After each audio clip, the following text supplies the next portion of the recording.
Друзья, всем привет! Готовлю идеальные куличи без глютена на дрожжевом тесте из муки зеленой гречки. Куличи получаются очень вкусные, пористые и пышные. Готовятся очень просто и быстро из доступных продуктов. Такого рецепта больше нет на YouTube. В яйца добавляю теплое молоко и подсластитель эритритол или сахар. Добавляю соль, сухие дрожжи и все тщательно вымешиваю миксером, чтобы дрожжи полностью разошлись в яйцах. А пропорции на подсластители и прессованные дрожжи я указал в данном рецепте. Вот такое обмякшее сливочное масло, которое я предварительно разогрел в микроволновой печи. Вы можете разогреть просто на плите. Сливочное масло не менее 72,5% жирности. Добавляю сливочное масло и недолго перемешиваю миксером. Добавляю всю муку зеленой гречки, крахмал и ванилин. Перемешиваю миксером на низких оборотах, чтобы получилось однородное дрожжевое тесто. Тесто однородное, без крупинок и комочков. Всыпаю весь изюм, который я предварительно промыл и обсушил на полотенце. Вместо изюма можно также использовать курагу. Невмешанные остатки снимаю с стен чаши силиконовой лопаткой и все тщательно перемешиваю. Изюм хорошо вмешался, обратите внимание, что уже пошла реакция дрожжей. Накрываю полотенцем, убираю на расстойку на 1 час в теплое место. После расстойки снимаю полотенце с тарелкой.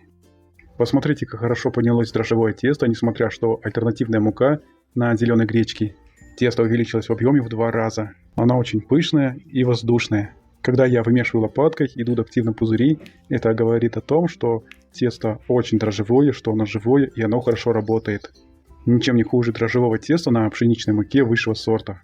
Хочу также добавить, что такого рецепта ни на YouTube, ни в интернете в целом нет. Это единственный рецепт дрожжевого безглютенового теста, который есть в интернете. Я специально разработал это тесто для того, чтобы люди, которые не употребляют глютен, могли пользоваться этим рецептом и готовить себе куличи, пироги, лепешки, потому что это тесто универсальное и очень вкусное. В бумажные стаканчики порционно добавляю дрожжевое безглютеновое тесто с помощью половника. Стаканчики заполняю примерно наполовину, не больше, потому что оно еще хорошо подымется тесто.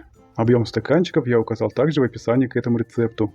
Накрываю полотенцем и убираю на расстойку еще на 30 минут.